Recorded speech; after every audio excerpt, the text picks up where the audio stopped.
karunam milanam maduram smaranam karunam kalavashyadiha sakalam karunam samayadipate akilam karunam.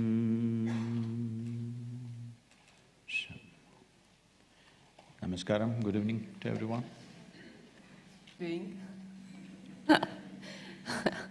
It's challenging. Sadhguru, thank you so much for giving me this opportunity, and thanks to all the volunteers who've worked so hard. So my first question to you is that when I first heard about you many years ago,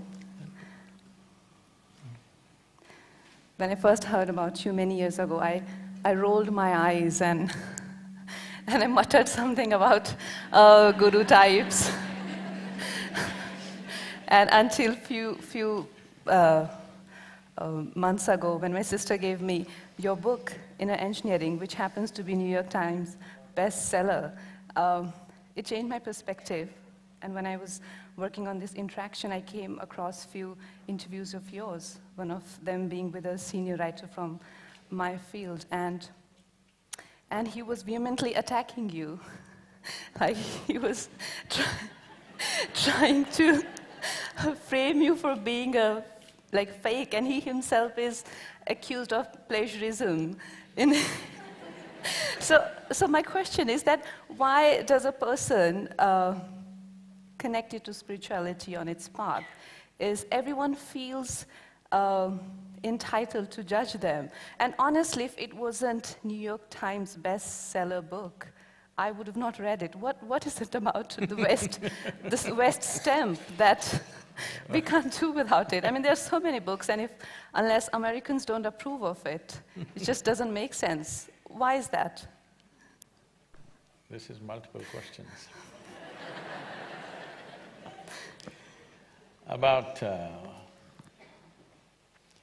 About people's resistance to someone like me. When I say someone like me, someone who has not messed with himself, okay? He didn't cut his hair, he didn't do anything, he's simply the way nature intended him to be. That's all the problem they have with me. They think you have to belong somewhere. You have to be this religion or this party or that party. You got to be something. Today, if you look at the world, now that you mentioned America, and it's also beginning to happen in our country in a big way, in imitation of United States, I would say. See, in United States, talk to anybody, they'll say, I'm a Democrat or I'm a Republican. What this essentially means is, you have no clue what is democracy. If you say, I'm this, and my father also was this, and my grandfather also was a Republican, so this I am. What this means is, you have become a tribe. You've become a tribe, you know? Once you become a tribal war is inevitable. It's going to happen somewhere. Democracy means every time you must see these 5 years or 4 years, whatever the term, how they have functioned, and individually you make a choice whom to vote for. You're already committed to vote to a particular party no matter what. This means you become a tribe. You've gone back to feudalistic way of living, but you're talking democratic language. So this has happened in a huge way in United States. So, these jokes keep going around. Someone trying to convert a Republican into a Democrat. So they came and asked, why don't you vote for Democrats? See what kind of president you got. So he said, no, I'm a Democrat. I'm a Republican, my father was a Republican, and my grandfather was a Republican, so I am a Republican, that's it. So this guy asked, suppose your grandfather was a jackass and your father was a jackass, what would you be? He said, of course, a Democrat. Okay. So, we are taking things from there all the time, and in India also slowly we are moving in that direction, unfortunately. About New York Times New York Times a lot of things you could say about New York Times, but I think their president is speaking as to what is New York Times, I don't have to say a thing.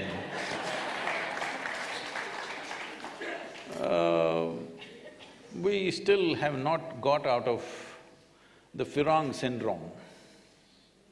You know what's Firang? I know. Yeah. Of course.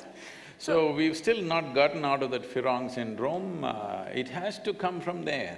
Today, why do you think so many people are talking about yoga? The yoga they're talking about in India is largely a rebound from the American coast. They're not talking about the yoga that is here.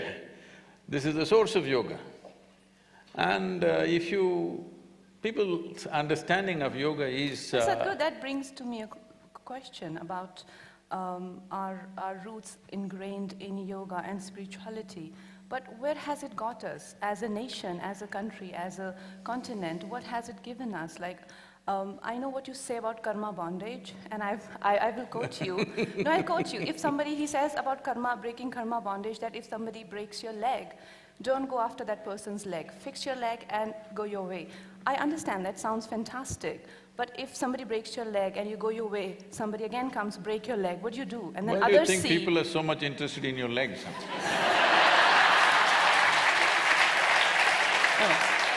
No, Sadhguru, you're literally taking it, but tell me, don't we have a history of 1,000 years of Yes. invasion after invasion, and didn't we grew up hearing this from our mothers that, oh, if somebody rubs you wrong way, the only thing that they say is, oh, Bhagwan dekh raha hai. What? So… Say this, I mean, we as a land, I mean, I don't know much about history, but this much I know that we as a land, we have not, and thanks to our spiritual education, that we have never gone to invade a continent or gone for a conquest like that. But where has it got us? Where has it landed us? So why not imitate West? Okay.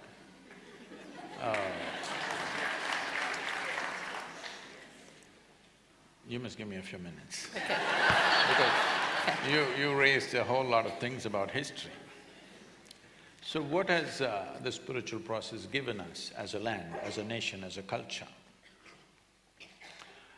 You must understand this. Let's understand this very clearly. Here we always focused on individual development. Because without creating great human beings, there is no great nation, there is no great culture, there is no great world. World, nation, society, these are just words. It's just you and me. What kind of people we are, that's the kind of society, that's the kind of nation, that's the kind of world we will live in. So we always focused on individual development. In this, we produce stellar human beings, absolutely fantastic human beings for thousands of years, who created a fantastic culture. And let me remind you, our safety was our geographical features. The Himalayan region, the Himalayan ranges, and the Indian Ocean, which was called as Hindu Sagara at one time. So this he and Hindu, together we made it Hindu. So you must understand, it is a geographical entity. We revered the mountains and the ocean because we knew our safety, our well-being and our cultural flourish and our economic prosperity of the time, everything depended on these two barriers which stopped people from invading and doing things. But then people found ways to cross the mountains and come across and come through the oceans, everything happened. So our problem was just this, we focused on human genius all the time, but we lacked organization. The West always focused on organization, but they did not focus on individual genius. For both there is a price. So now we have come to a place where we cannot ignore individual genius, we have to focus on that. At the same time, we need to learn to organize. That's what we are struggling at right now, that we want to organize. Can I ask? So, Sadhguru, talking about spirituality, and like I questioned that, how practical is it in today's world, whereas like the whole philosophy of spirituality or what… No, spirituality is not a philosophy. I know, it's a technique, it's a practice, which No, I also do. no. It's yoga. No. It's yoga, it's the ultimate union. Okay, so I know yoga is the ultimate union, and everything that we do as yoga is supposed to make us inclusive. Inclusive of everything. So let me finish, okay?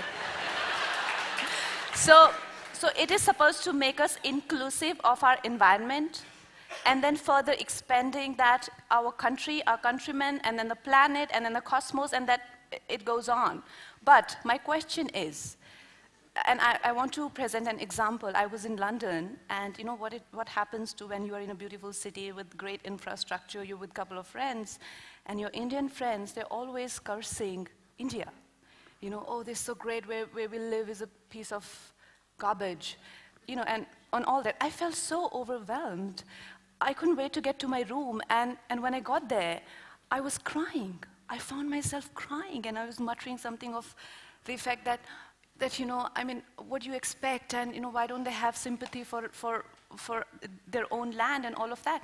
And then I realized that identifying like that with your country, today I'm crying, tomorrow I might just punch somebody, and everybody will behave in their own way. So this kind of identification with your environment, with your country, with your religion, with your family is the root cause of all atrocities. So isn't that kind of, isn't it dangerous? Now don't tell me be inclusive, but still not be inclusive. Don't try to answer for no. me. I am not buying that answer. How can you be inclusive and yet not be inclusive? If you're inclusive, you're inclusive. Or you don't be inclusive. Well, the city that you're appreciating of its infrastructure and its wealth and well-being, for 2 centuries was largely built on stolen money from this country.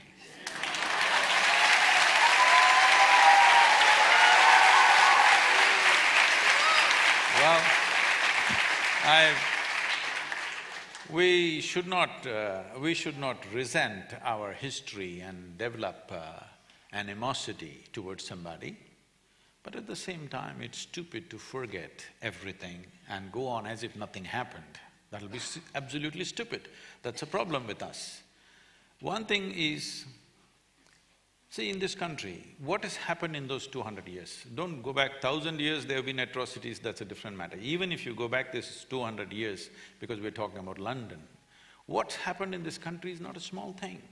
6 million Jews died. They write and write and write about it, they make movies about it. Nobody is supposed to forget about it in the world, everybody is reminded every day how this atrocity happened to them.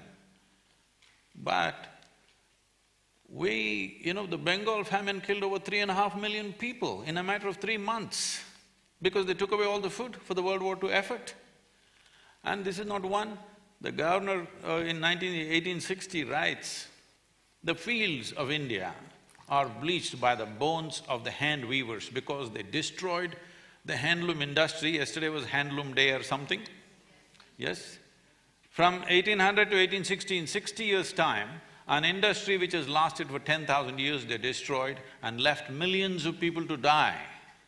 It's recorded in British history, and in what they have written, not what we have written, because we write nothing. If we get our breakfast tomorrow, we're just happy. This is a big problem in India because we don't have a sense of history. History or revenge? No, revenge is not needed because revenge will again waste your energy and your future is wasted if you go into revenge. Sadhguru, this is what I don't get. Now, let me finish this. About what is this spiritual process given to us, okay? The question is, why can't we be like them and be successful? See, why we are like this is because we have realized in a very profound way. Most Indian people may not know this consciously, but they know this by life. They may not be articulating this in their mind. Somewhere they know that their well-being is essentially coming from within. Outside arrangements we can make as we want, but me being joyful, peaceful, loving, blissful is most important.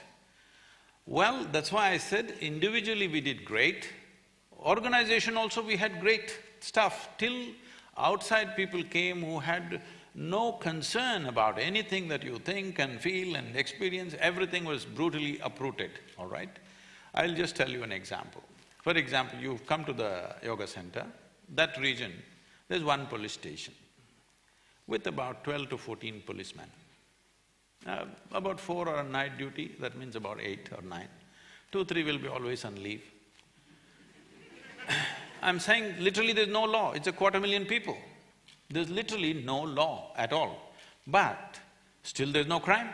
This is spiritual process, I'm telling you. You take away police in New York City, you take away the law enforcement in New York City or London that you're talking about, just see what'll happen in 3 hours' time.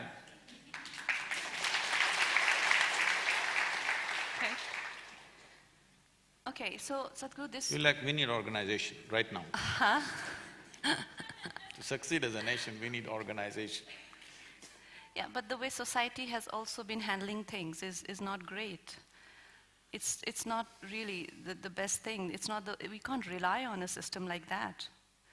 You mean like we are largely being organized by society, but that's not the most appropriate way. I mean, authority isn't either, but aren't there is at least a set of rules there. With society, they're really, I mean, more money you've got, you can literally get away with anything. So that's not the best way to go forward. What do you have to say about that? Sure. You're saying in India? In India, yes. Yeah. See, we need to understand this. When the British left this country, the average life expectancy in this country was 28 years, okay? The illiteracy was 93%. There was literally no industry, no infrastructure of any kind. People, some idiots talk about, oh, they built railways. They built railways because they want to move their troops and the goods out of the country. So railways were there, but what were they transporting on the railways? So there was literally no economic infrastructure. Administrative infrastructure in the form of civil services was there, that was to keep control. You just see what they were called, what were the local administrators called? They were called collectors. Even today, unfortunately, we're retaining the same appellation. Collector means what? They were just tax collectors. In many provinces, the taxes on the agricultural produce was 100%. Can you beat that? Oh. 100% tax on everything that you grow. So this was a totally, absolutely demoralizing occupation that happened for over 200 years. And we are recovering from that. It's not a small thing. I agree. We've been just beaten down, no education, no nourishment, no economic infrastructure, all industry destroyed, we were just a resource for their industry. When this was done, systematically we've been exploited. Only problem with us was we didn't have an organization to fight them. We had small kingdoms which they played very well and they managed. This is a historical blunder on our side, there's no point cursing them. They did what was best for them, we could not do what was best for us. It's time for us to do what is best for us now. But Sadhguru, tell me, like we have such a diversity in our country, you know, whether there are different languages, traditions, religions and food and all sort of diversity. Definitely food. Which is beautiful, like what you say about difference and discrimination. Differences are beautiful, you know, like how like a man is different than a woman and flowers are different and you know, so on and so forth. So there is difference which is beautiful, but don't you think there should be one spirit? There should be something that could bind us together. I don't see anything because the only common factor between us is definitely the motherland, because you're from south and I'm from north, and if we didn't have the history of slavery to connect us, we would never know what we are talking about. We are very balanced because we are from the sea level. Yeah, his nickname for me is mental. He calls me cuckoo. Yeah, so Sadhguru, don't you think we should have something that can bind us together? Don't you think it's so easy to play us as people, as a nation, and that spirit of, like, I can think of only one thing that can bind us together is probably nationalism, which is the most infamous word in today's time. So what is it? What can bind us together? See, this diversity that you're talking about, as all of us know, there is no other nation which has this complexity of diversity. We have 1,300 spoken languages in this country, and 1,000 different ways to cook, and 1,000 different ways to dress, and every 50 kilometers you drive, people look different, dress different, speak different, eat different, everything different. So, this is what also helped us to survive. You must understand this. See, just look at this. Wherever the English went, for example, or before that, the Islamic invasions, wherever they went, they made sure the entire population was religiously at least compromised. Just look at North America, South America, Africa, Australia, wherever they went, they were absolutely nearly 100% successful. This is one country they couldn't figure out because they don't know where the head is. So… Because we are an organism with, million heads, nobody knows which head to cut. So don't complain about this because this has also been our survival.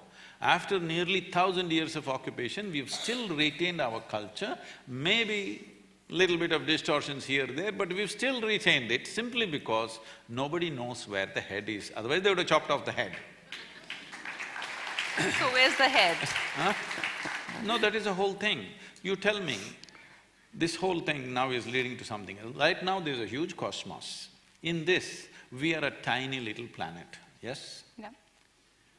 Now, the foolish way of looking at life is that there is a head for this cosmos, there is one God sitting up there and ruling this cosmos. This is a childish way of looking at life.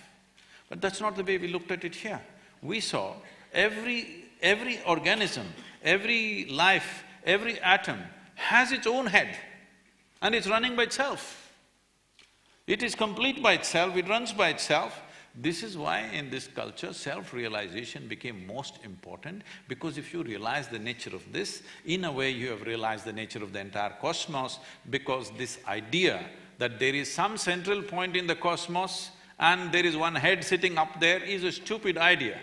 Modern science is proving that to you beyond any doubt, but we have said this for thousands of years because we saw this is a headless cosmos.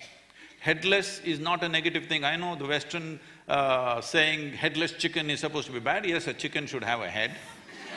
It should also have two legs. It's important. But this is a headless cosmos, that is why it's so beautiful.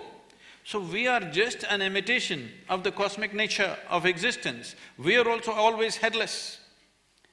But this is why individual genius becomes of paramount importance, because each human being functioning at their peak is important to create a society which is as colorful and as diverse as possible. So what held us together? See, because you must understand this, there was a time when there were over 200 political entities in the form of kingdoms and empires and whatever. Many times people tried to, unite them into one occupation, but later on it again broke up. Many times over 200 political establishments.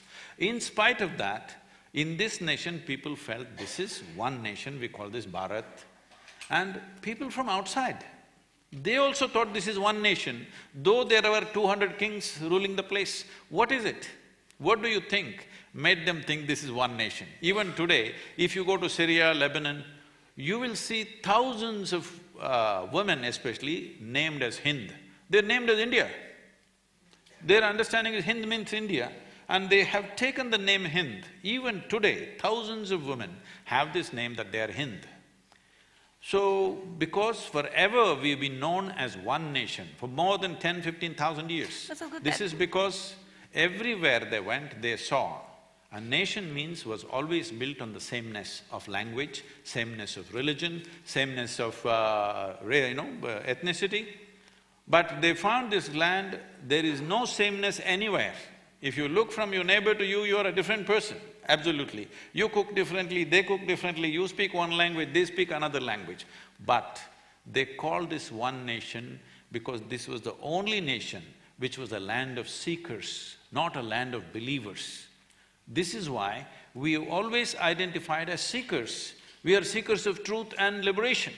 Our highest value is not God. God means head. Our highest value has never been God. Our highest value has always been mukti and moksha because this means liberation and freedom. Freedom has been our highest value.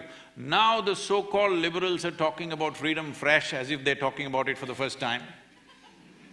We've always held as the most sacred thing in our life is ultimate liberation of the human being. Not going to heaven, not the pleasures of heaven have never been eulogized in this culture. So our togetherness came because we were seekers. When we were seekers, the important thing about seeking is this: when you are believers, you will always get together. Because without getting together, see, if you just believe something all by yourself, you look stupid. You need 1,000 people around you who believe the same thing, otherwise you'll feel foolish. But when you become a seeker, you always want to be alone, because seeking is internal and individual. So because we were always individuals, we were never an organized group, we never had a situation where somebody could give us one rip-rap speech and get us all moving. There's never been like that. Still we are like that, I'm glad we are like that. But we need some organization to function in the modern world for sure. No, that's a contradiction. It is not. Well, okay, Sadhguru, I personally feel that this whole dichotomy of what's happening in today's society and today's world, that we are individuals and we need to be organized as well, but what we face on every day's, on daily basis, it's something completely different, which I mean, I'll tell you where, for me, like, it's very conflicting because, like, I'm working on a martyrs biopic where there is a scene that the protagonist, Lakshmi Bai, she goes and she saves a calf. So my crew had a huge discussion. We halted the shoot and we were like, she can't save a calf. It has to be a lamb because we don't want to look like cow savers. So my point is that when such a prejudice strikes, as a person, you feel very protective of who you are and what your values are, and you want to save all the animals. Why just cow? But you definitely want to save the cow for sure, because you know the prejudice is really agonizing. But a cow lynching takes place, a lynching for cow takes place, and you look like an idiot. And then you jump to the other side, which has been always criticizing and never wanting to be protecting cows. And you're like, these people look sensible, and these are so-called liberals. And now liberals, by definition, because I've learned English now just recently, so I have to access to dictionary for everything. So by the literal meaning, dictionary meaning of liberal is people who have acceptance for people, opinions, thoughts. No, they're fanatics. No, that's what I'm saying. Now, Sadhguru, let me finish this question. So these liberals, they will not take you in their group unless you hate the same people as they do. So one thing, it's fine if this is for the betterment of the country. You don't mind hating on BJP. You don't mind believing that everything that is being done by, you know, like literally Amit Shah is practically doing. That's fine. But what is… No, but what I don't get is, this I get. What I don't get is, what is their agenda and plan of action for bringing this country out of the pit? What is that they're doing? So when a war breaks, liberals are the first one to say, from my industry, people say, why should we be bothered with war? We are artists. To demotivating an army man who's protecting the borders for you. A rape takes place in Kashmir and they say, Hindustan raped our daughter. To be pointing fingers at each other when the country is so vulnerable and trying to break a civil war? Is that what liberals do? And you're like, wait a minute, the most sensible thing seems like to be a skeptic. But a skeptic is nothing but a space cadet. Doesn't know where he's going. So right now, We need a definite direction to go into. We cannot be stuck in the unfortunate loop of to be or not to be or not to be. So what to do?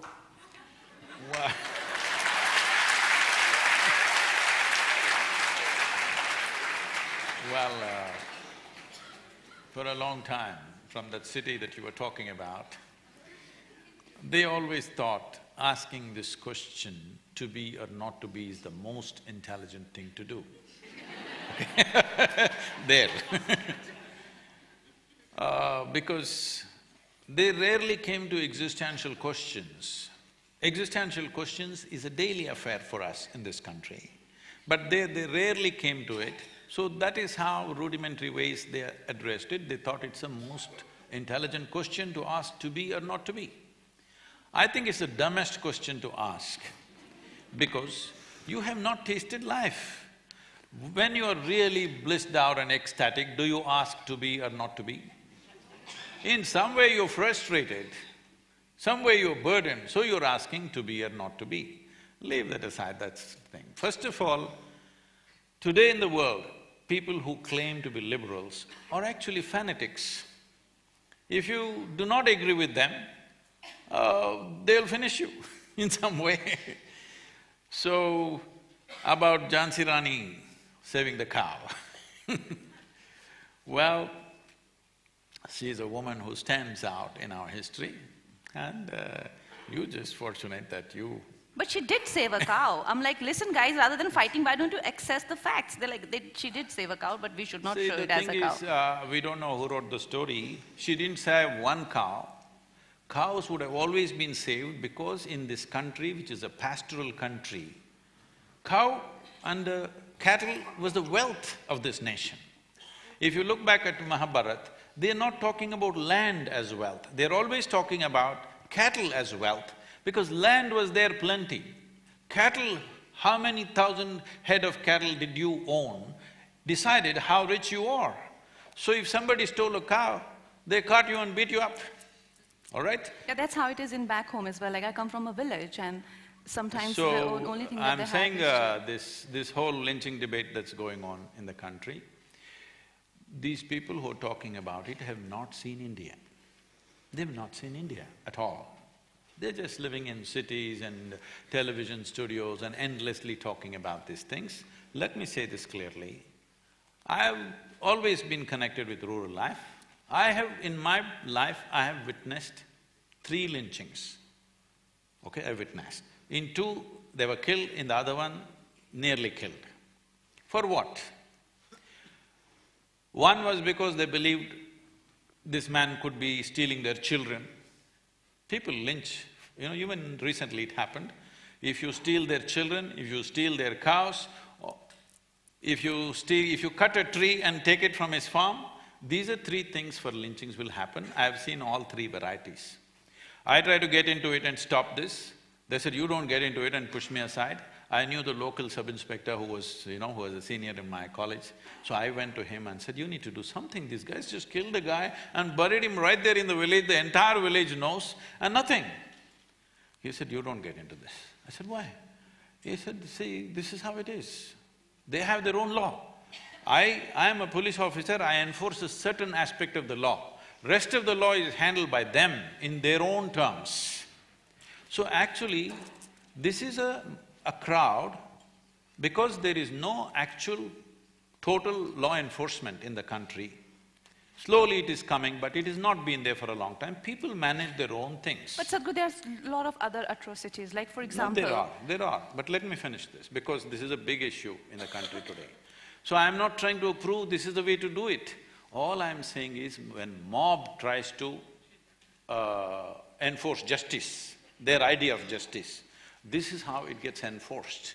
Unfortunately, that's where we are. We need to understand that's where we are. If we want to change this, there are many things we need to do, not going on pointing about somebody saved a cow. Well, when people thought they're child lifters and they killed them, why did you start a debate about that? Because if you start a debate about don't save your children, then you will get it back, all right?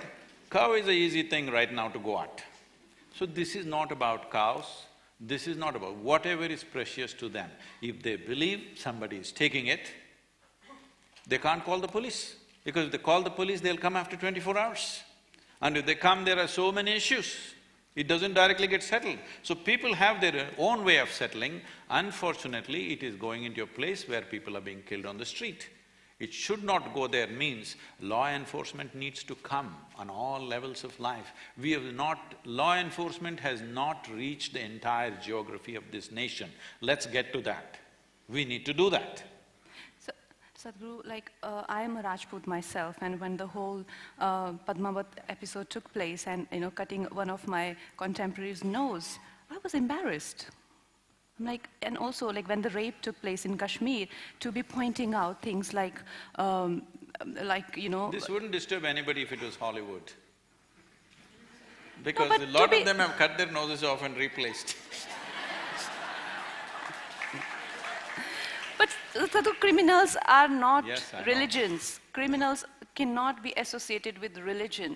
That is just simply trying to I don't think instigate… that was about religion at all. Anyway, that whole movement was not against religion. There are many political aspects to it. When this was happening in full flare, the Padmavat issue, and Prasun is here,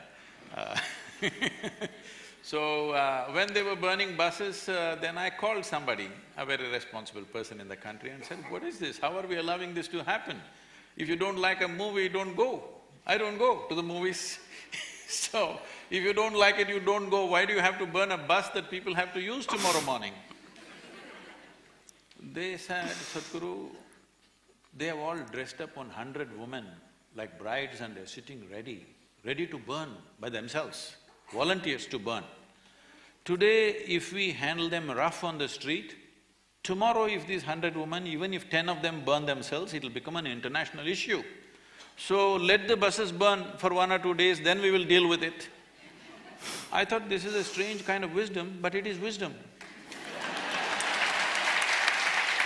Okay. So we need to understand this, instead of giving commentaries because somebody went to Western universities and came back giving that kind of commentary in this country without understanding the realities. No. There are unfortunate realities of various kinds of divisions that people are trying to play up. When they don't get any voice to say something, they will gather one caste together, they will gather one community together, or gather one group of language people together or religion together and do something on the street to get attention. The unfortunate way that this become a culture to get attention is burn the bus. People, tomorrow morning they'll have to walk to their place of work, but burn the bus and get attention. In every other country, if they want to protest, they burn old tires. I think our people don't know how to take the tires out, so they're burning the entire bus.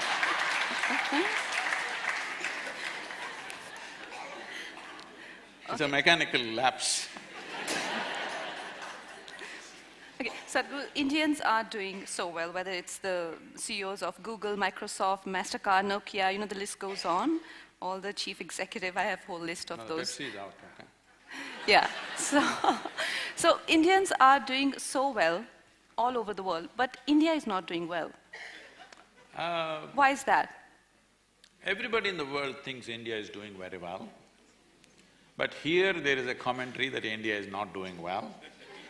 When I look at you, I say you're doing well. When I look at these people, I see they're doing well. But yes, it is a fact, 40% of our population is still malnourished, unfortunately.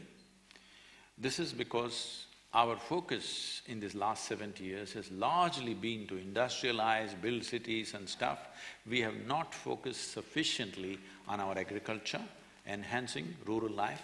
Right now, we are pitching very hard to do this, and I think in many ways, the governments of today, particularly the central government, is very focused on seeing this happen. Well, it's not as easy as said, there are many challenges, but a clear plan at least is being evolved, how to make agriculture lucrative, how to make rural living in a village worthwhile, that even if you want to see a cinema, you don't have to go to the city, that living in a village should be worthwhile. So these things are being planned. In some states it's going very fast, in some states it's going slow, but right now the focus is how to make it worthwhile living in a village, that you don't have to… If you want to have a good life, you have to go to the city. This is how it's been in the last 50, 60 years. This, the government is trying to change. All of us should support this movement towards developing villages. If we need to forego a few things in the cities for some time, we should, and allow the villages to develop. Otherwise, you'll have all of them coming to the city. That's the biggest problem in Mumbai. People are just coming in without any infrastructure, they don't know where to be. In most inhuman ways, unfortunately, they're existing because they just come in without any basis. And the life that they go through, the exploitations that they go through, what happens to them is an untold story. But Sadhguru, don't you think population explosion, like China was also facing a similar problem a few years ago and they have tackled it so well, and with us… Don't say well, they've handled it. Because you should know in China… No, I don't know. They were burying live children. Second child born, live children were just being buried in the hospitals. When that video was taken and it went viral around the world, they changed that to giving iodine injections to the brains of healthy children, second child. So you don't have the stomach nor the heart to do anything like that, so don't compare to China. But do we have to control our population? Absolutely.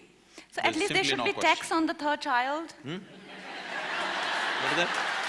At least there should be tax on the third child, because they're using roads and river water which you're trying to save, and the oxygen from the trees which I am planting with many other people. So at least two children should be okay, but third one should have tax. Don't say that because I'm the fourth among the siblings.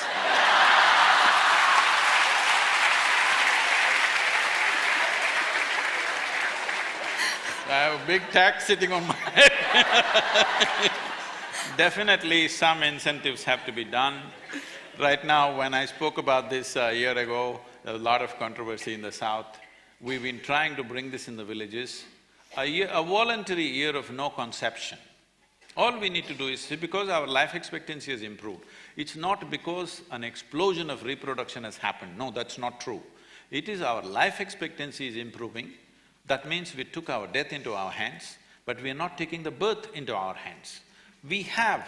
See, just about 50 years ago, an average time when the first child happened to a young woman in this country was somewhere around 16 or 17 years of age. It's moved to about 24 right now, but we need to push this to 35.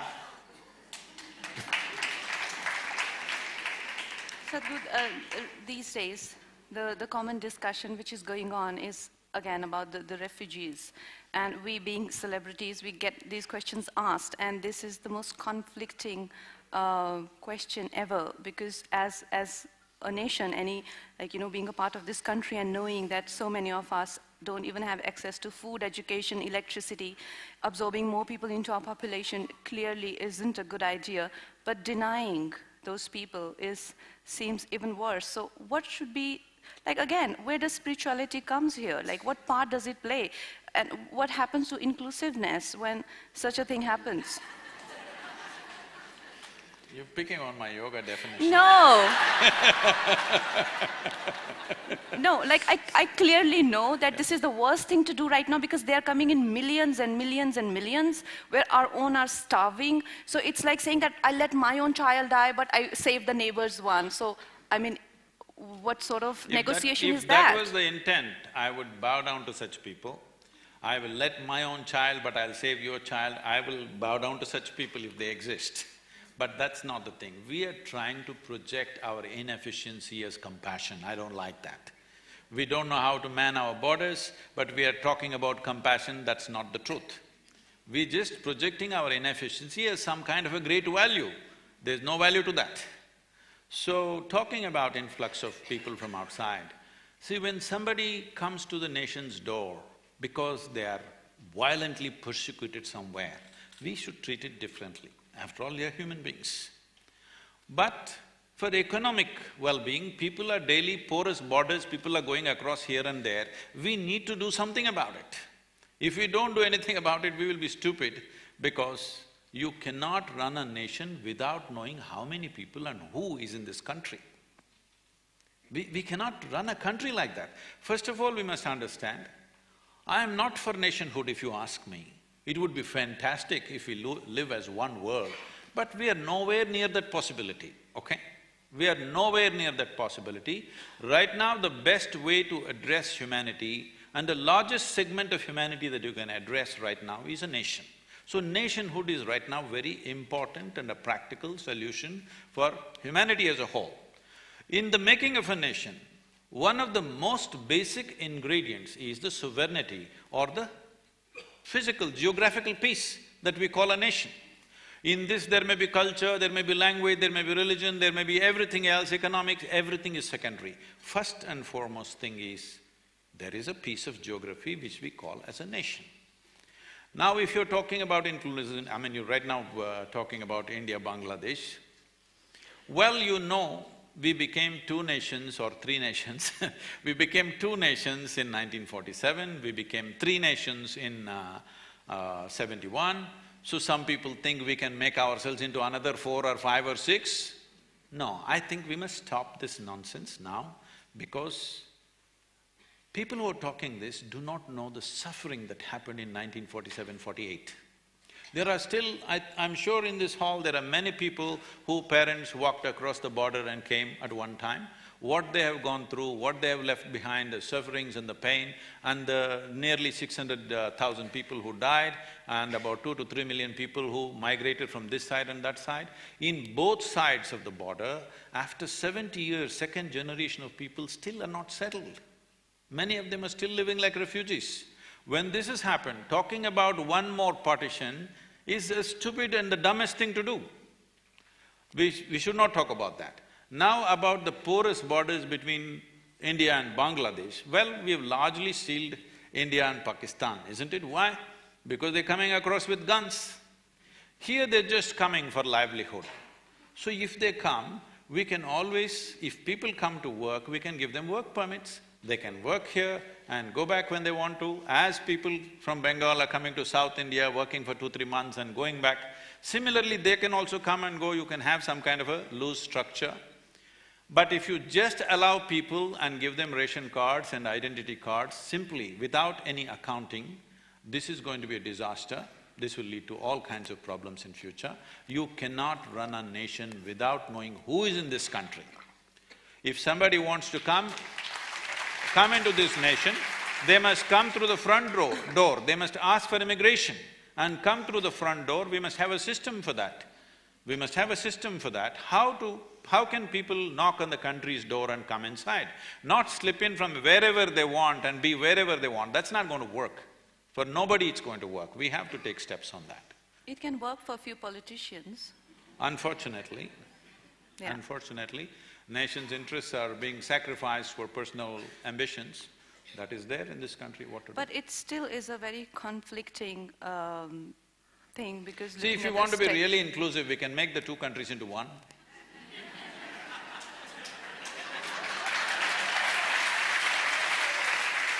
Yes. We can make Bangladesh into a union territory and make it a part of this country, then everybody can go across, like you come from Pondicherry or anywhere else, like that you can go where you want. Are you ready for that? If you're ready for that, I think India is ready for that. If you talk about inclusiveness, that's a way to include, isn't it? Not slipping into my house from the back door and saying, include me, it's not going to work.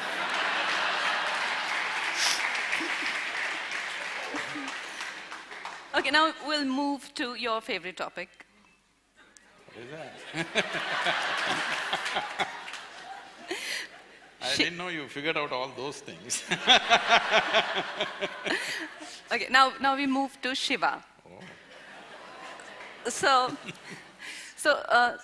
Shiva is what I got from reading about it and doing my practices and spending time with you. Shiva is not somebody sitting up there and looking at all of us. Shiva is a dimension. It is what they say in science, a black hole, where nothingness seems to be the origin of universe, where everything seems to be coming out of nothingness and being swallowed into nothingness. That very nothingness is Shiva. So anybody who accesses that dimension, if you access that, you become Shiva. If I tap into that, I can become Shiva. But But, okay, tell me that so Adi Yogi, the very first yogi, was somebody who has access to that dimension. So why is it that you are obsessed with Adi Yogi? Isn't it like making it about the container and not the contained? Sadhguru, isn't it like that? Like you only talk about Adi Yogi. It's like Adi Yogi is the container. Till now, I have not said a word about him. You brought him. No, but you've made the sculpture of Adi Yogi and you… Yeah, it's only 1.5 years old, but you're not checking what I was doing these 36 years. Let's come to that, that's fine. See, about Adi Yogi is not an obsession, or the Adi Yogi is a plan. I should not… Mumbai is not… No, reveal it. Mumbai is not the best place to reveal it, but now that you asked… So judgmental. Let's go.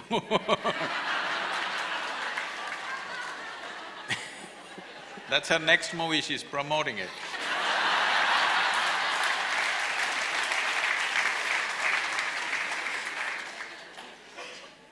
Everybody must watch this Mental and Manikarnika, everything, okay? I'm promoting it so that… So, you talked about nothing. We must understand this nothing.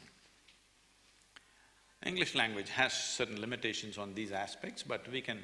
because we are speaking that language, we can manipulate it a little bit. If you want to understand nothing, you must put a hyphen between no and thing. It's not a thing. That doesn't mean it does not exist.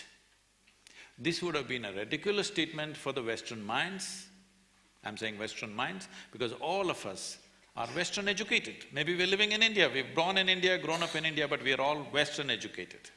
For a Western mind, this would be a ridiculous idea. Of a couple of decades or maybe 3 decades ago, it would have been so. But now, science is talking about no things. That means non-physical dimension of existence, something that is not a thing, but still a powerful force. When I say something that's not a thing, we are not talking about nuclear energy, we are not talking about, electrical energy or amagnetism or anything. Simply nothingness is tremendously powerful. Today they're calling it, black existence or dark power, or many things are being used. So essentially, you're talking about a dimension which is the source of something. Now this is something, everything here is something. But this has come from all that we call as nothing because it's not a physical form. A physical form, in essence, means a certain defined boundary. You call this a physical body because this is a defined boundary. If there is no defined boundary, this cannot be physical. So when we said yoga, this union that you're… inclusiveness you're poking at me is essentially that you transcended your physical nature, so you are not a something anymore. Once you're not a something, there is no defined boundary for you. Once there is no defined boundary for you, union is the only way you can exist, there is no other way to exist. This is not just a concept, this is a living experience, this is the reality of the cosmos. That if you look up in the sky, even a little child looks up in the sky, you will count stars. Maybe there are millions and billions of stars out there, but still, all the stars put together, they do not occupy even 1% of the space out there, isn't it? But nobody pays attention to that space, that is nothing. So this 99% or more, 99.9% is vast nothingness in this few specks of something. But your attention is only there simply because your visual apparatus are made like that. You're not able to grasp what is not there. You only see whatever stops light, in the sense you're able to see this hand simply because it's stopping light and reflecting. So your ability to see is always limited to whatever stops light. See, right now we are sitting here, our microphone, our light, everything is important, but the most important thing is the air that we're breathing for our existence right now. But we cannot see it. Does it mean to say we can do without it? So that which you cannot see, that which you cannot touch, that which you cannot perceive through five sense organs, that is called a no-thing or a nothing. That's called Shiva. Shiva means that which is not. Now, if somebody begins to experience that as a living experience, we refer to him also as Shiva. But somebody who's not experienced it, we refer to him also. Half the people in this country at one time were named after Shiva. That is all the men, I'm saying. Ladies were Shiva, Shivangi, Shiva this, Shiva that, or Parvati, Gauri, this one, that one. Why this was so is constant reminder that you need to look beyond what is there in front of you.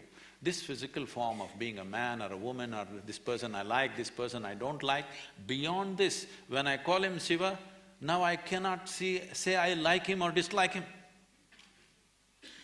When your name is Shiva, you claimed already you're Shiva. When your name is Shiva, when I call you Shiva, I cannot call Shiva angrily, I cannot do something. It's a kind of a control over yourself, that you cannot abuse somebody. You cannot say, hey Shiva, you're this and that. You can only say Shiva.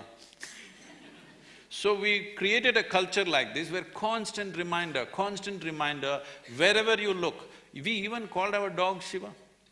Yes, we never thought it's an insult because he's as much alive as you are.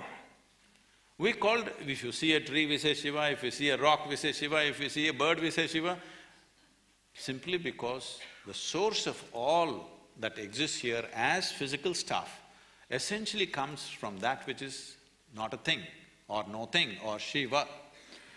So, this is why this talk about third eye and people think their forehead is going to crack and something is going to pop out, nothing like that. These two eyes can show you only that which stops light. The day you start seeing things which do not stop light, then we say, you have one more eye going.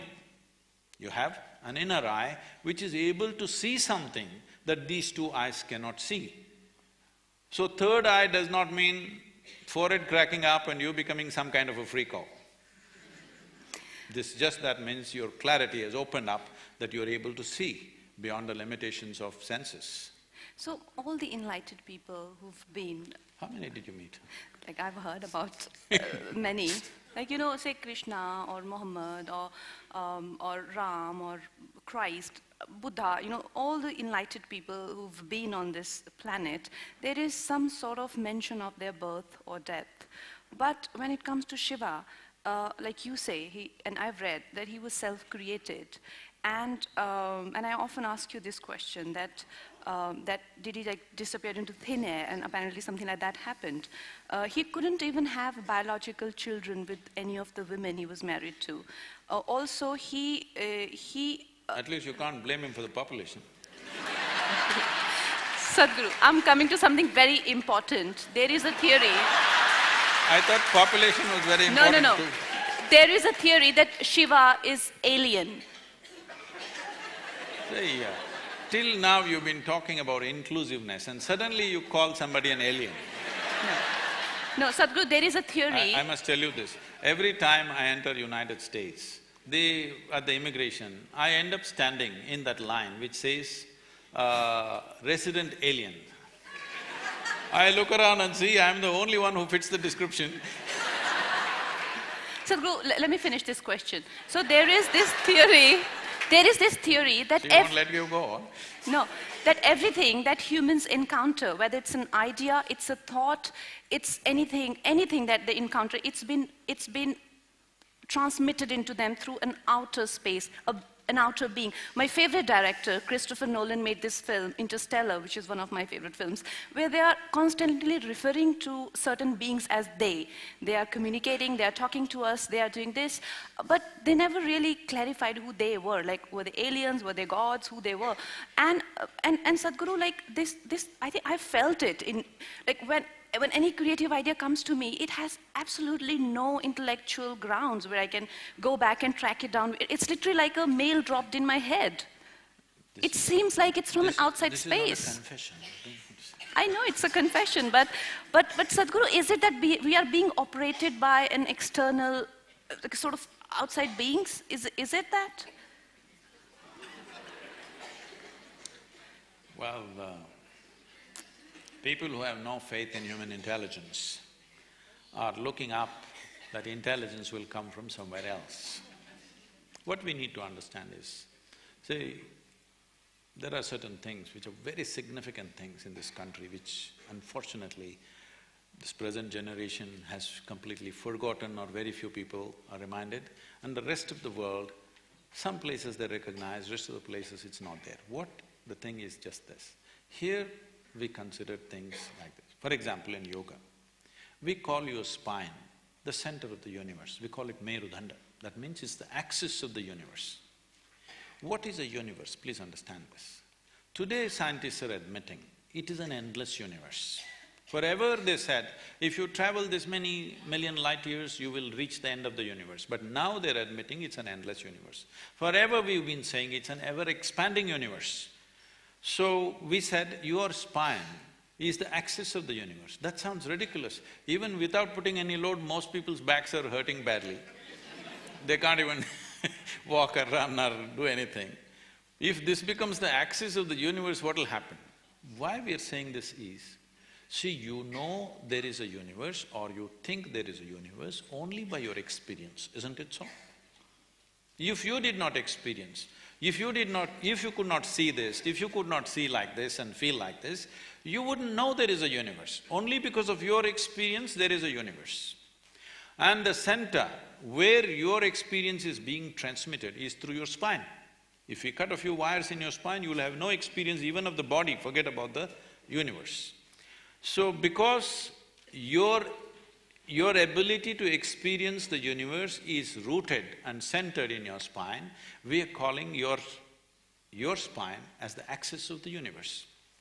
Suppose this hall, see now we know the boundaries of this hall. Now we can debate whether this is the center of this hall or that is the center of this hall. Suppose there are no boundaries to this hall. How would you decide which is the center of this hall? Where you are is the center of the hall, isn't it? From this basis, we developed a whole possibility for a human being, how not just to believe these things, but to make it into your living experience. It is from this the word yoga came, that the inclusiveness happens not because I tell you, oh, I love you, you love me and all this stuff. Inclusiveness happens simply because you obliterate the boundaries of your individuality. Not because I love you, you love me, I hug you, you hug me, so because we are inclusive, no. All that will last for some time. Tomorrow if they do something that you don't like, it'll be finished. But you obliterate the boundaries of your individual nature, including your body, that you know how to sit here without being identified with the boundaries of who you are. Your physical structure, your mental structure, your emotional structure has a boundary. It may be large or small. No, I'm not talking about the body being large. It may be large or small, but it has a boundary. But there are dimensions which have no boundary. What doesn't have a boundary is non-physical in nature. So our focus has always been on that dimension, which is non-physical.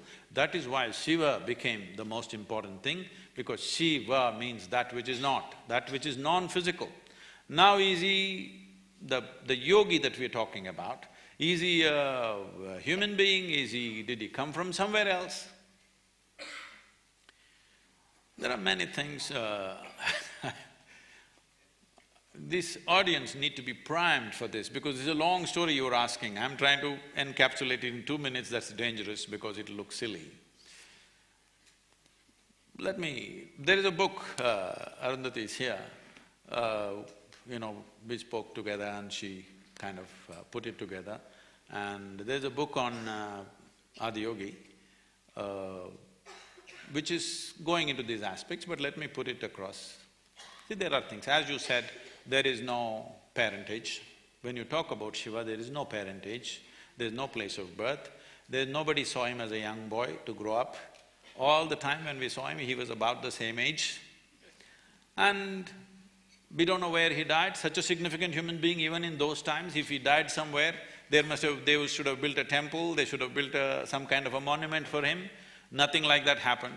So there is no birth, there is no death, there is no parentage, there is no siblings, there is no anything to prove that he was here. Does it mean to say we can assume he came from somewhere? Not necessarily. But in many of the… if you look at the lore, it's very common to refer to Shiva as Yaksha Swarupa. This means… Yakshas means always those kind of beings which are not human, but who supposed to have existed in the natural environment in this planet, in the forests and other things. Whatever we were referring to, some kind of beings or creatures or whatever you want to call them, who are not human in nature. So many times in the lore, you will see any number of songs and other things talking about Shiva as a Yaksha Swarupa. So there are many things which point, but there is no specific proof that he came from elsewhere. One thing is the level of intelligence in terms of his mathematics, his music and his geometry, what he thought in terms of that. When you look at it, the times that we are referring to, see, in the yogic culture, let me admit this in front of this crowd because, oh my God, there are cameras. In the yogic lore, it is estimated Shiva or Adiyogi existed as a person, he walked this land somewhere between 60 to 75,000 years ago. When I first spoke this, all the more sensible people around me, who are not as naive as me, they're wiser people, younger people, they said, Sadhguru, if you say 75,000, they will blast you. The only archaeological proof that is there that Adiyogi or Shiva existed is about 12,600 years. You should say 12,600 or 13,000 or 14,000. I said, okay, 15,000. But actually, in the yogic lore, there is a clear aspect of… they're talking about celestial arrangements. These celestial arrangements, if you go by the modern astronomy, they existed only somewhere between 60 to 80,000 years, in that span. There is no two ways about it, the things that he's talking about. And now, of the Cambay, what's it called? What is the Indian name for that? I'm sorry. Kambat, is it? Yeah. Of the Gulf of Kambat, now they've done explorations, they actually went there to clean up the plastic. But then they found a city which is 5 square miles. And now international archaeologists from… especially from Germany and France, they have dated this according to carbon dating process, that it is a minimum of 32,000 years. 32,000 years ago, nowhere on this planet did a city exist. Not just a city did not exist, the idea of a city did not exist. But they had a city which is 5 square miles in size, properly, orderly way of doing things. It's been buried, they're estimating it has gone underwater for about 9,000 years. And similarly, of course, everybody has heard about Dwaraka. There are excavations which unfortunately now is the line of control between India and Pakistan, you can't touch it. If you dig, something else will happen, you'll hit the mines. So, there is enough proof today, archaeological proof to say, over 30,000 years ago, there was a civilized society here. Maybe not across the country, but in pockets it existed. So, this dating goes back like this, so I'm just saying over 15,000 years, so that when I travel west also I look sensible. Okay, 15,000, all right. 75,000, they'll resist because their idea of the world is only 3,000 years old. They said everything happened in 6 days and it's only 3,000 years old. Anything beyond 3,000 years is not scientific. This has been the approach, unfortunately. Now slowly they're correcting themselves without looking stupid, but it's utterly stupid. For all these centuries you insisted it's only 3,000 years, now you're slowly extending it because science comes and says something else. You will watch it in the next 50 years, science will come and say… modern science will come and say many things which we have been talking for thousands of years. So, Sadhguru, Einstein said that time doesn't exist, but we seem to… somehow we are stuck in it. And you say that space took a cyclic turn and that's how we're stuck in time. Is it only our bodies or our mind? what, I mean, how is it exactly? See, like… right now everybody is sitting here. Let's say we will make them sit here for next 10 days, just like this. Will they sit? No. Let's say we make them sit here for next 3 hours. Well, the body will keep time. If you forget also, suppose they're very interested in what we are saying and they forgot time mentally, the bladder will keep time. It will tell you when it's 3 hours for sure, isn't it? Your stomach will keep time. It will tell you when you're hungry and when it's time. So once you're embodied as a physical being, time is an essential factor of your life. And you know, in your experience, time is a relative experience, but in your body it is not so. It is keeping time all the time, because body is just a product of this planet and it keeps time. Right now, what is your idea of time? Planet spins like this, it's 1 day. Moon goes around, that's 1 month. Planet goes around the sun, that's 1 year. All our ideas of time is only because of the cyclical movement of physical nature. This is the nature of physicality. Physicality is always happening in cyclical movements. Whether it's an atom or the cosmos, everything is in cyclical movements. Without this cyclical movement, there is no physical existence. This is what we refer to in the yogic culture as samsara. Samsara means something that is going in cyclical movement. That means it is traversing the same path again and again, but makes you believe it is new all the time. So if you have a very short memory, you will see every time it comes, you experience it as new and you're excited about it. But if you have a very long vision of things, then you see the same thing is happening. The moment you see the same thing is happening, you will want to change it, isn't it? It is from this context, the idea of mukti or liberation comes up, because you see that you're stuck in the cycles of samsara, so the same thing is going round. Why is this happening? Because of our identity with physical nature. Because we are so identified with the physical self that we are, now everything that we do also goes in cycles. Cycles means we are going round and round. You know, in English, the term, if I say you're going round and round, it means you're not getting anywhere. So, the word samsara has been misinterpreted and gone into use in variety of ways. For example, in Tamil, if you say samsara, it means wife. She keeps you going round and round. I don't know how that usage came, but today in Tamil language, if somebody says, my samsaram, you were supposed to understand it's his wife, not his cyclical nature. Okay, Sadhguru, now my question is that, do you think, like you said, in the scheme of thing and like in going round and round in this cosmos, somebody like me, I sometimes feel that the things that I want to do and the things that I feel for, is it pompous of us to think that we can do something for others, or maybe, you know, like the spirit of… If you want to do something for others, please be pompous as you want, please do something, because a lot needs to be done in this country. Okay. Okay, fine. Okay, so my almost second last question. That's good, isn't it? I'm telling you to be pompous. Okay, fine. I love being pompous anyway. So Sadhguru, I personally have read a lot of books about spirituality, and I've been following Swami Vivekananda from the age of 17, and I never really felt the need of a guru until I was faced with mortality. I lost a friend at the age of 25,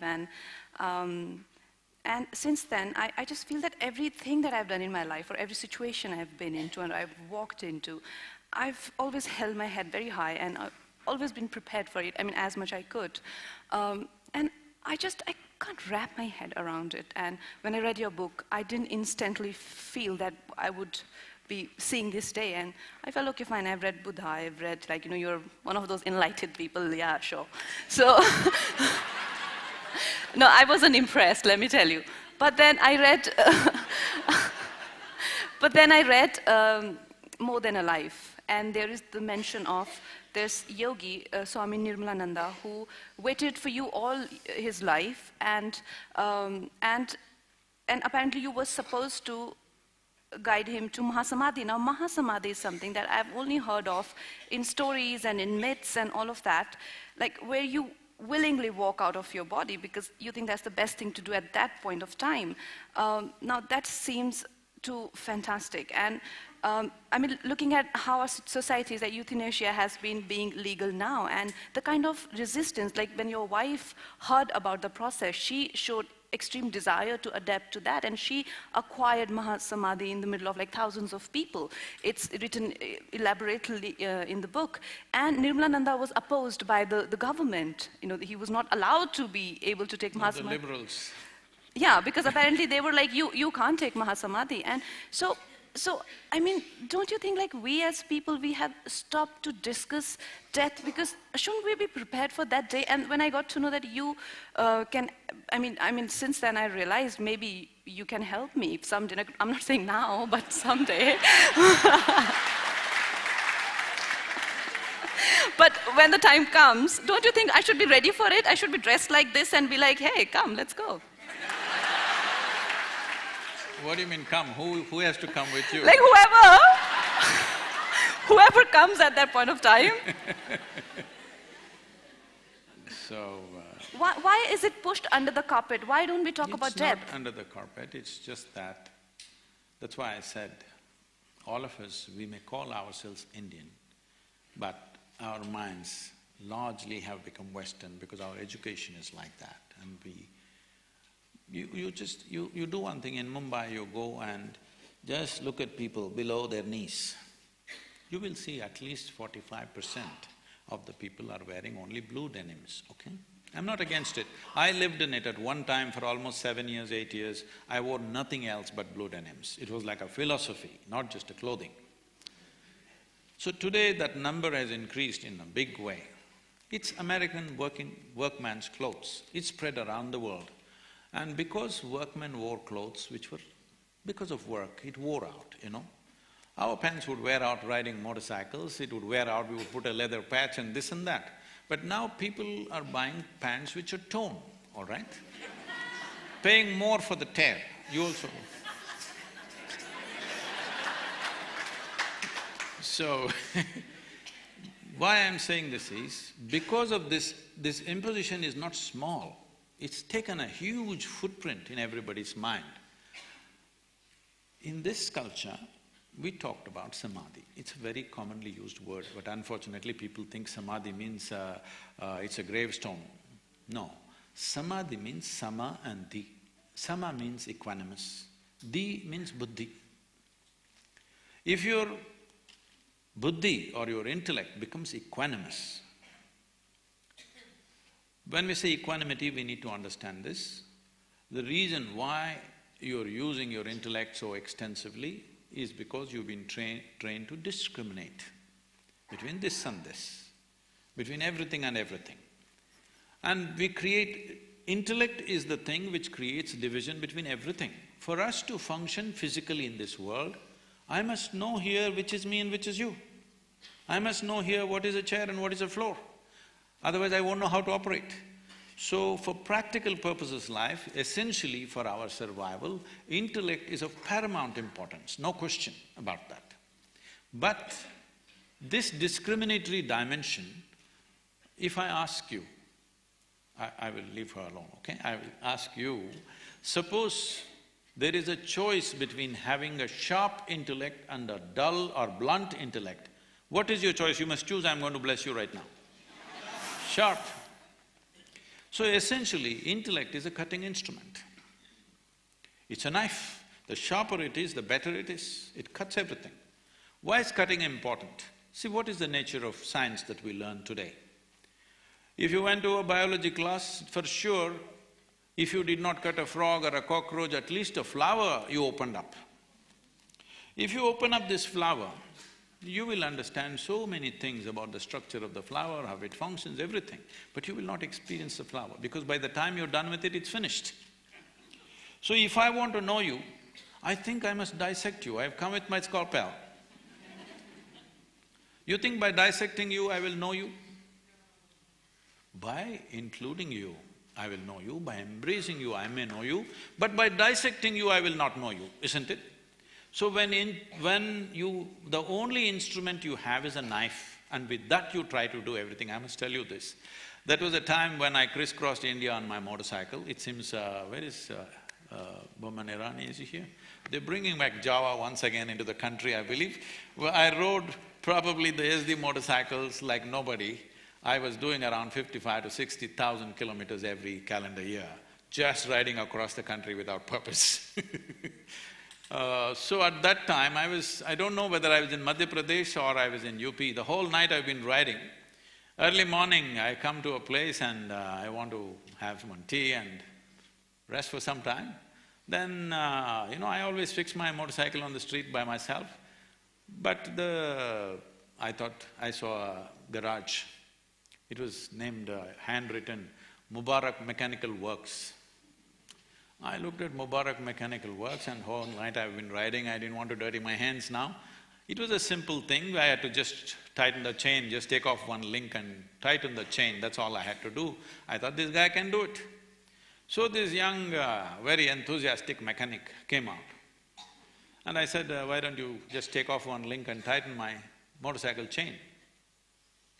Then he came out. Then I saw the only two tools that he had in his hand was a chisel and a hammer.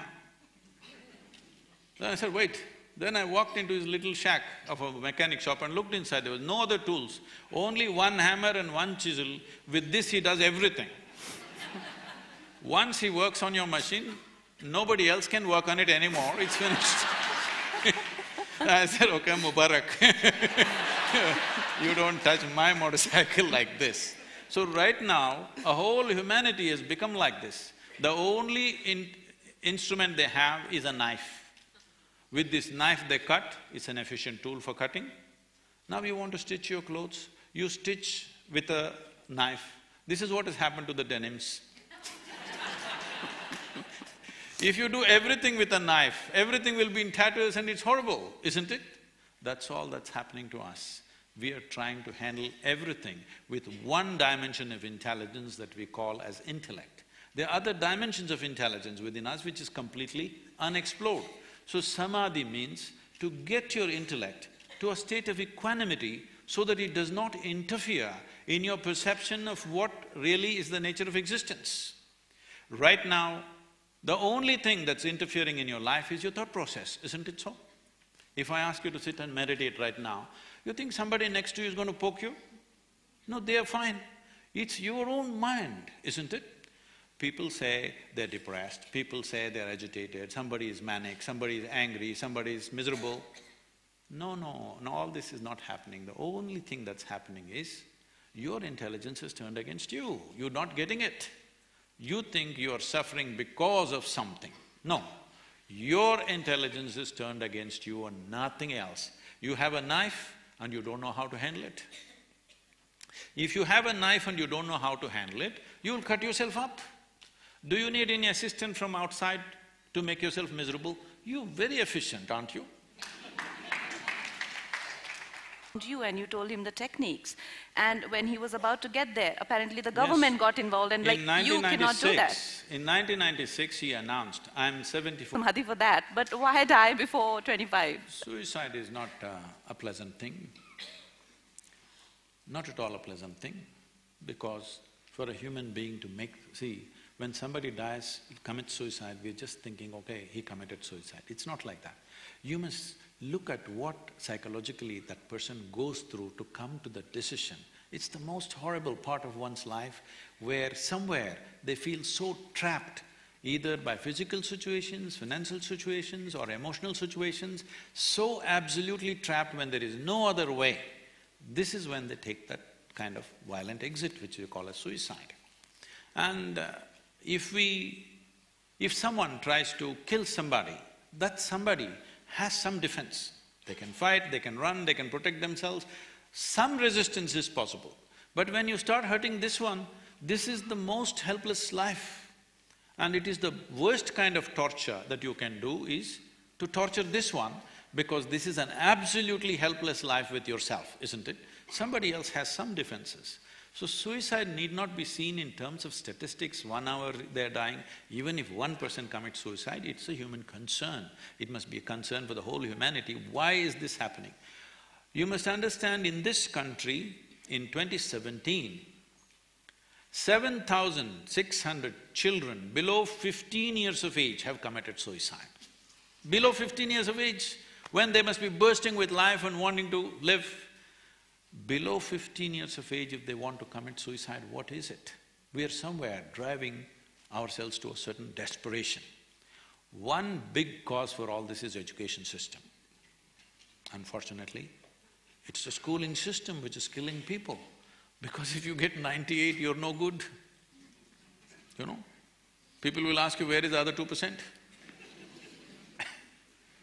So, apart from this, there are various other things, economic things are there, emotional things are there, various kinds of things for a human being. Essentially, simply because there is no clarity about life in some way. See, youth means, it's life in making. Youth, the most significant aspect of youth is they're full of energy, it's a huge amount of energy.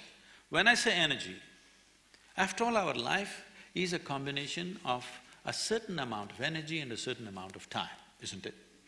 Time is ticking away for all of us at the same pace, it's going away. If you sit here, it goes away, if you stand, it goes away, if you run, it goes away, if you don't do anything, it goes away, if you sleep also, it goes away. Time is rolling for all of us. It's only energy we can manage. If you organize our energies in a certain way, what somebody does in 100 years, you could do in 10 years. It is just organization of one's energies. So youth means an exuberant energy. But most of the time, the problem with the youth is they don't have the necessary clarity nor balance. If you could bring 10% more clarity and 10% more balance in their life than the way they are right now, this energy would translate into something fantastic. Because this is one thing we need to do, because as a nation, we are talking about our demographic dividend, where 50% of our population is below 30 years of age, which is a unique situation. And it's a fantastic situation only if we give the necessary clarity and balance and competence to our youth. Otherwise, we can be a major disaster. Such a large youthful population, without necessary clarity, without competence, without balance, they could be the biggest disaster on the planet. But if we organize this well, we could be the greatest miracle in the world. So we are making this effort, and I'm putting 1 full month of my time traveling across the country, speaking in various universities and causing a buzz about this among the youth, speaking a very youthful language. You will see a very different Sadhguru. I know, you can… Because I will dress differently, speak differently, do everything differently with them. Yeah. Because I'm very youthful. Yeah. So my message to all the youth who are going to participate in this, you can ask Sadhguru all kind of questions, about monthly cycles, about sex, drugs, all the scandalous questions which… They know all those things. No, they don't.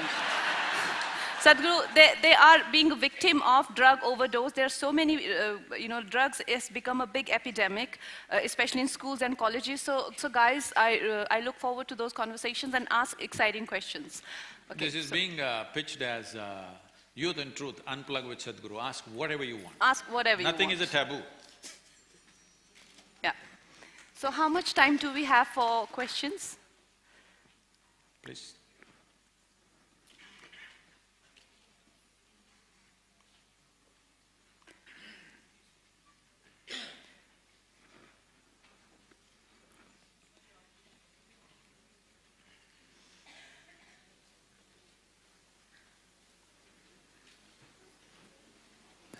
Namaskaram, Sadhguru.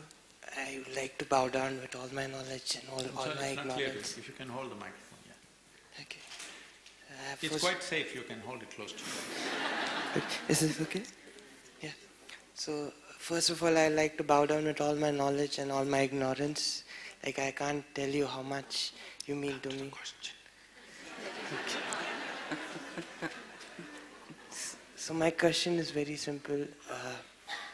Whenever I go to watch a movie, I'm given a place and I can see the screen in front of me, hear the voice coming from somewhere, and I can understand where I am. But when it comes to my life, I don't know where I see things, where I hear things. Every night when I go off to sleep, I don't know where I vanish, where I come back from. Something within me is seeing me pass by all that experiences that I have in my life. I've been seeing it, but I can't figure out where I am. No, she's definitely not asking me.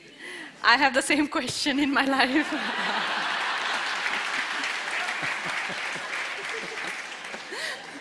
Okay, this is the last question we answer.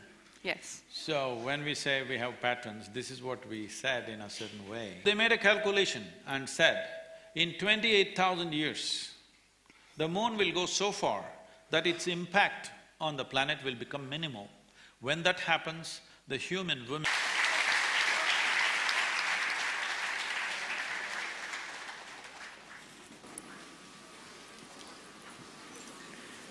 Thank you, Sadhguru. Thank you, Kangana. I think it was a session that was as engaging as we all thought it would be. And on behalf of Isha, we'd like to offer a small token of gratitude to Kangana. Neha?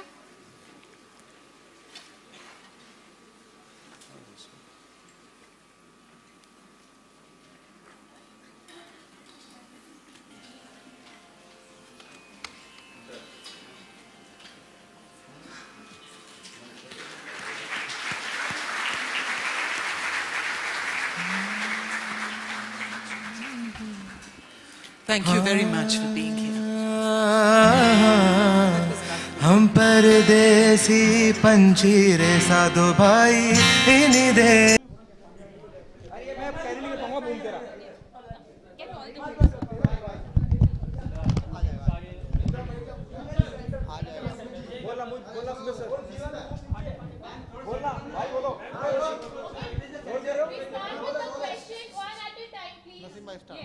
Okay, Kangana, really good to see you. जब भी आप करती हैं सब कुछ कमाल करती हैं जो आपने किया, that is काबिल तारीफ है जो आपने किया, जितनी बेबाकी से आपने सुना? लेकिन मैं पूरा थ्रोट बैठा था, आप पे ध्यान था। बहुत बेबाकी से आपने सब कुछ पूछा। सबसे पहले जानना चाहूँगा ये सवाल था, सेट ऑफ क्वेश्चन था, ये आपको दिया गया था या आपकी खुद की मन की भावना? नहीं, मैंने लिखे थे ये क्वेश्चन, मुझे किसी ने नहीं दिए। इनफैक्ट जब मुझसे पूछा भी कि क्वेश्चंस क्या हैं, तो मैंने कहा मैं क्यों क्वेश्चन बताऊं कि क्वेश्चन क्या है। So I was like so no, these are my questions. And वो मैं कई दिनों से सोच रही थी, और मुझे ऐसे भी सदगुरु से पूछने थे क्वेश्चन, तो मैंने सोचा मैं अकेले में पूछूंगी या पर्सनली हम 4-5 दोस्त पूछेंगे तो ये बहुत ही पर्सनल सी कॉन्वर्सेशन बन जाएगी। मेरा कोई पर्सनल क्वेश्चन था ही नहीं, तो मैंने सोचा मैं इसको एक पब्लिक इवेंट के तौर पे, तो मेरी तरह जितने भी लोग कॉन्फ्लिक्टेड हैं, सिचुएशन के बारे में सोचते हैं, तो एटलीस्ट ये एक अच्छी चीज़ हो जाएगी जिसमें सब हिस्सा ले पाएंगे। बहुत ऑनेस्ट जवाब, ऑनेस्ट तरीके से आपने बताया कि ये सवाल आपके थे, अमूमन कोई बैक ऑफ कर जाता, क्योंकि आज जिस तरह के माहौल है, आपने लिंचिंग का जिक्र किया, वो भी एक भावना आपकी रही होगी कि जिस तरह के हालात हिंदुस्तान में अभी हैं। हम लोगों ने इस बारे में ही अंदर काफ़ी बात की है, और ऐसा नहीं है कि मेरे पास किसी चीज़ों के सोल्यूशन है। वो तो जैसे सदगुरु जैसे लोग हैं, मिस्टिक हैं, थिंकर हैं, जिनको आई थिंक सबसे अच्छी बात यही है कि हमारी सोसाइटी में उनके जैसे लोग हैं जो इस चीज़ों के बारे में सोचते हैं, और उनके पास उतना इंटेलेक्ट है जो कि इसकी बात, इसीलिए हम लोगों ने आज ये इंटरेक्शन रखी थी। मेरे पास तो इन चीज़ों के सोल्यूशन नहीं है, मैं तो आप लोगों की तरह देखती रहती हूँ और सोचती रहती हूँ कि क्या होना चाहिए, क्या नहीं होना चाहिए। पॉलिटिक्स के बारे में we are not going to talk about politics. Keep it restricted to the event, please. Elections के nearby हैं। Yeah, so I just feel that जो मैंने इस बारे में अभी अंदर बात की कि किसी को हेट करना या किसी के बारे में वो करना, वो तो चलिए ठीक है, अपनी पर्सनल भावना हो सकती है, लेकिन उसके अलावा देश को कैसे यूनाइटेड किया जाए और उसको कैसे, जो इस वक्त हमारे देश की स्थिति है उसके बारे में क्या, उसके बारे में हमें बात करनी चाहिए, और ये Poynting fingers at each other ये नहीं करना चाहिए हमें। sacks its editors for writing or reporting against the PM or the government. Is there a fear among film artists also to speak against establishment or make political content? I think most of my contemporaries don't talk about it, because obviously I was hearing some other days one of my contemporaries was saying कि हमको तो पानी electricity की problem नहीं है, हम क्यों बात करें? That hurts, you know, like you can not talk like that. What kind of an individual talks like that? You are a part of this country and it's not just about you. आपके घर में पानी आए तो ठीक है, आपके पड़ोसी के नहीं आया तो ठीक है, लेकिन अगर आपके चाचा जी के यहाँ नहीं आया तो आपको दर्द हुआ. So this attitude is not good. और मुझे लगता है कि हमेशा ही आर्टिस्ट का ये कहना, अरे हम तो प्रॉब्लम में पड़ जाते हैं, हमें बात नहीं करनी चाहिए. आप बात नहीं करेंगे, जो सक्सेसफुल लोग हैं जिनके लिए 25 मीडिया कैमराज इकट्ठे होते हैं, तो कौन बात करेगा? फिर आप फिर सक्सेसफुल हैं क्यों? फिर आपका मायना क्या है सक्सेस का? अपने पैसे कमाए, अपना खाए पिए, मस्ती की. This is not the real. आपको पेडेस्टल पे इसलिए नहीं रखा हुआ है कि आप अपनी छोटी सी ज़िंदगी जी के चलते बने. आपको पेडेस्टल पे इसीलिए जनता ने रखा हुआ है कि आप उनके बारे में भी सोचें. कंगना, दो चीजें, आयु स्पिरिचुअल और ये योगी का थॉट कैसे आ गया? कहीं ऐसा तो नहीं कर रही हैं आपकी, आप सबको छोड़ छाड़ के मतलब समाधि हो, मतलब समाधि, सब कुछ छोड़ छाड़ के समाधि. आई होप इतना मुझ में आए कुछ विजन या भगवान की ग्रेस हो, लेकिन अभी तो I think there is a lot of work to do and I want to work in every direction wherever I think I can. तो अभी छोड़ने का वक्त नहीं है, अभी तो we will do things and there is time for everything. बहुत वोकल है, जो हालात हैं देश में, पॉलिटिकली भी आप बहुत वोकल है. हाल ही में आपने मोदी की काफी तारीफ की और कहा कि अभी तो मैंने उसका जवाब तो दिया ना मैंने. मैं ये कह रहा था कि क्या कभी आप पॉलिटिक्स को एज अ करियर एक ऑप्शन के तौर पे करियर नहीं, पॉलिटिक्स करियर नहीं होना चाहिए. मुझे लगता है जब भी कोई इंसान, अगर मेरे जैसे इंसान को पॉलिटिक्स में जाना चाहिए तो उनको पहले तो वैराग्य हासिल करना चाहिए कि जब भी आपको जनता की सेवा करनी है तो obviously if I have a family, I have children, I have to give everything up and then only I should be able to serve the country. I think that should be the intention. Career, politics में career, मैं इतनी successful हूँ, अभी मेरा ये career है, मेरे को और कहीं करियर नहीं बनाना है. But yes, if I want to serve my land, then the only option I see for myself is that I can't do it as where I have some vested interest in some other department, you know, because वो conflicting हो जाता है. तो I think जो भी लोग करना चाहते हैं करना चाहिए, मगर उनको किसी तरह से जो है वैराग्य हासिल करना चाहिए. ये पूछेंगे, उसके बाद मैं पूछूंगा लास्ट. बताया कि चेंजेस की मांग, तो फाइनली क्या किया गया? उसके लिए आपको फिल्म देखनी पड़ेगी. मेरा लास्ट रहेगा, जो भी होगा लास्ट मेरा. आप बोलिए. You spoke about really topical stuff inside with Sadhguru, yes, and most of it was very enlightening. Yeah. You also touched about beef and cow lynching. Yeah. I just wanted to know some clarity. How do you see where India is heading? हम लोगों ने उसके बारे में बात की अभी. Sure, no, I just wanted to know where do you think India is heading at a time when people are being lynched for what they eat? Yeah, no. We spoke about it, and also I'm not. अगर मेरे पास इसका answer होता तो मेरा. I mean, what's your personal opinion? I gave my personal opinion inside. I mean, you heard that you feel conflicted.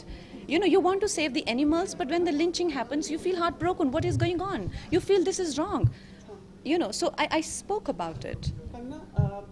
जैसे refugee और उसकी बात की गई, जी. आपको लगता है कि जैसे और भी उन्होंने कहा कि मिला लेना चाहिए, आपको लगता है with mister Imran Khan coming up in the neighbouring country, do you think the things will improve? Hopefully. I mean, we can only hope that we don't have to shed more blood.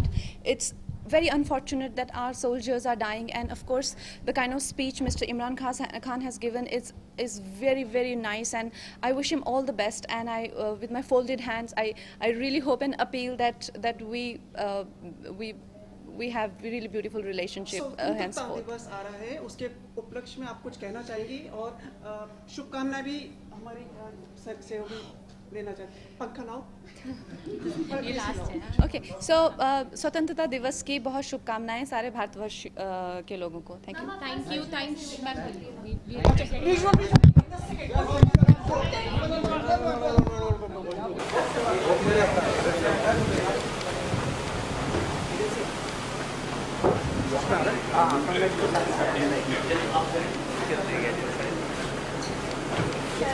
Ma'am sir साथ में कंगना जी साथ में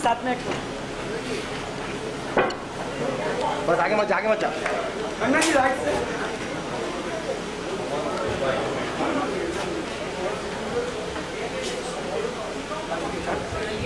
कंगना यार